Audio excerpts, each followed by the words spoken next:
आपको मेरा चैनल पसंद है तो प्लीज लाइक करें और नए वीडियो को सबसे पहले आप ही देखें, इसीलिए चैनल को सब्सक्राइब करके घंटी को जरूर दबाएं। जो भी प्यारे बच्चे क्लास 10th की तैयारी कर रहे हैं और आपका ज्योग्राफी सब्जेक्ट है, आपके लिए हम चैप्टर वाइज ज्योग्राफी का इंपॉर्टेंट वाला एमसीक्यू का सीरीज लेकर के आए। उसका प्लेलिस्ट भी बना हुआ है, आप प्लेलिस्ट को चेकआउट कर करके और chapter wise important mock test लगा सकते हैं। ठीक है, तो पिछले दिन हम लोग जो है वो वन्य एवं वन्य प्राणी संसाधन जो आपका एक चैप्टर था, उसमें हम लोग 12 नंबर क्वेश्चन तक देख लिए थे और आज हम लोग 13 नंबर प्रश्नों से शुरू करेंगे। तो ये रहा आपके सामने एकदम एनसीईआरटी का एकदम इंपॉर्टेंट वाला क्वेश्चन। ठीक है, आप प्रश्न पढ़िए आराम से। प्रश्न है आपके 1951 से 1980 तक लगभग कितने वर्ग किलोमीटर वन क्षेत्रों को कृषि भूमि में परिवर्तित किया गया। फटाफट से बताएंगे कि 1951 से लेकर के 1980 के बीच में लगभग कितने वर्ग किलोमीटर वन क्षेत्रों को कृषि भूमि में चेंज किया गया। 30,000 किलोमीटर, 26,200, 25,200, 35,500। तो यहाँ बिल्कुल सही हो जाएगा आपका 26,200 वर्ग किलोमीटर भूमि को कृषि भूमि में चेंज कर दिया गया है ना। इस तरह से वन घटने की बातें हैं। अगला प्रश्न है आपका भाई कि भारत में 2001 में कितने प्रतिशत भौगोलिक क्षेत्रों में वन का विस्तार था।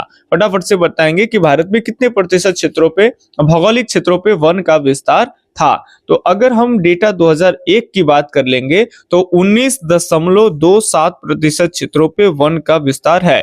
फाइनली अगर बात कर ले तो भारत में वन का जो एरिया है वो पहले की अपेक्षा कुछ बढ़ा है। ठीक है, और कम से कम अगर हम पर्यावरण के दृष्टिकोण से देखें तो कम से कम कुल भौगोलिक क्षेत्रों का 33.3% क्षेत्रों में वन होना अनिवार्य है। ठीक है, तो इतना प्रतिशत क्षेत्रों में तो वन होना ही चाहिए। ठीक है, यदि आप 100% भूमि को अगर देखते हैं तो उसमें 33.3% क्षेत्रों पे वन एकदम कंपल्सरी है पर्यावरण के हिसाब से।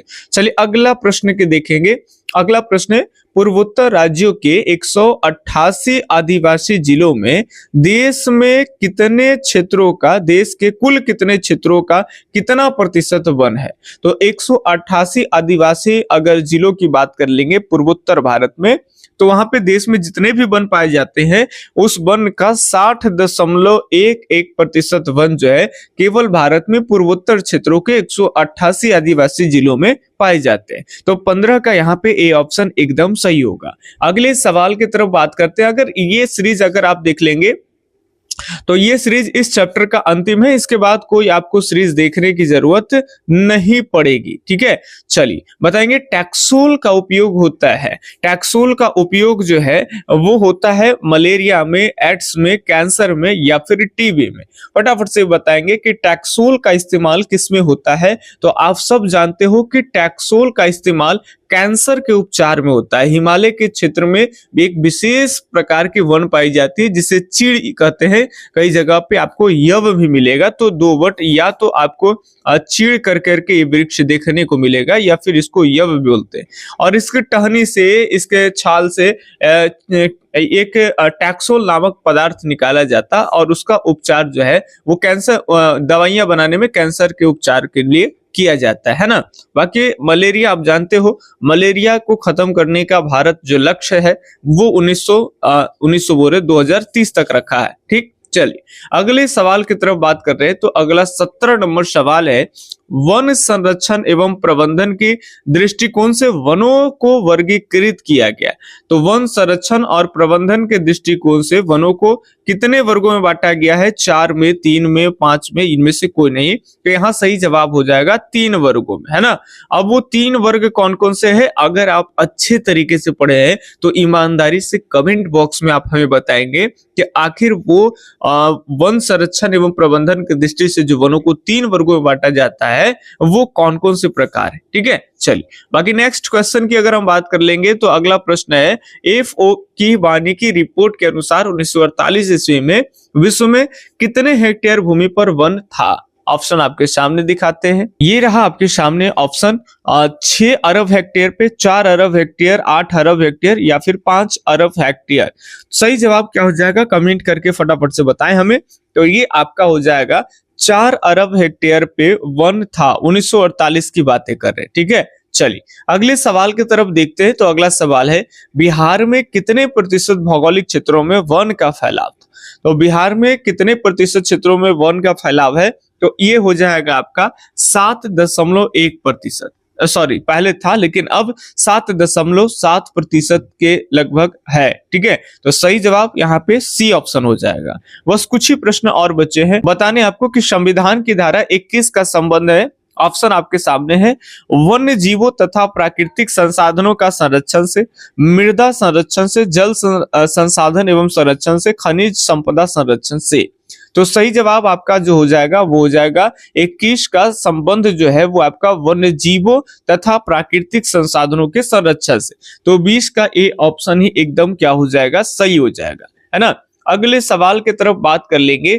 कांवर झील बिहार में किस जिला में है? ये काफी इंपॉर्टेंट प्रश्न है ना। इसी चैप्टर का ये प्रश्न है लेकिन बहुत इंपॉर्टेंट है, आगे भी पूछे जाने की बहुत संभावना है।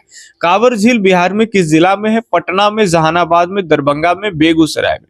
तो याद रखेंगे कांवर को आपको बीगना है। जब हम बोल बम जाते हैं सावन के महीना में तो आप कांवर जानते होंगे, है ना। तो कांवर को क्या कर दीजिए, बीग दीजिए, बेगूसराय जिला हो जाएगा जी। तो कांवर झील कहाँ है? बेगूसराय जिला में है। ठीक है, चलिए कुशेश्वर स्थान की बात करते तो यहाँ पे दरभंगा हो जाता। अगला प्रश्न है, काफी हल्का है। राष्ट्रीय उद्यान किस राज्य में स्थित है? उत्तर प्रदेश में या फिर दुधवा राष्ट्रीय उद्यान किस राज्य में है? उत्तर प्रदेश, बिहार, झारखंड, मध्य प्रदेश। तो दुधवा राष्ट्रीय उद्यान जो है ये आपका कहाँ हो जाएगा? उत्तर प्रदेश हो जाएगा। ए ऑप्शन ही आपका क्या होगा, सही हो जाएगा। ठीक है, और यहाँ दूध का उत्पादन भी काफी अधिक होता है। अगले बात कर ले बाघ परियोजना। तो भारत में बाघ परियोजना की शुरुआत कब से होती है? 73 से, 72 से, 74 से या फिर 1975 से। तो भारत में बाघ परियोजना की जो शुरुआत है वो 1973 ईस्वी से होता है। यहाँ पे ये ऑप्शन सही। तो ये आपके आज का और पिछले दिन का अगर आप दो छोटा छोटा वीडियो अगर देख लिए हैं वन एवं वन्यजीव संसाधन से, तो इससे बाहर आपके क्वेश्चन नहीं आएंगे। प्रत्येक चैप्टर के 20 से 25 क्वेश्चन जो है वो रेडी किए गए हैं, टॉपिक वाइज एकदम इंपॉर्टेंट। अगर आप उतना कर लेते हैं तो बेहद अच्छा नंबर आप ला सकते हैं। बाकी मिलते हैं हम किसी अगले चैप्टर के साथ में अगले वीडियो में। ठीक है, तब तक के लिए धन्यवाद। जय हिंद, अल्लाह हाफिज, आपका दिन शुभ हो, राधे राधे।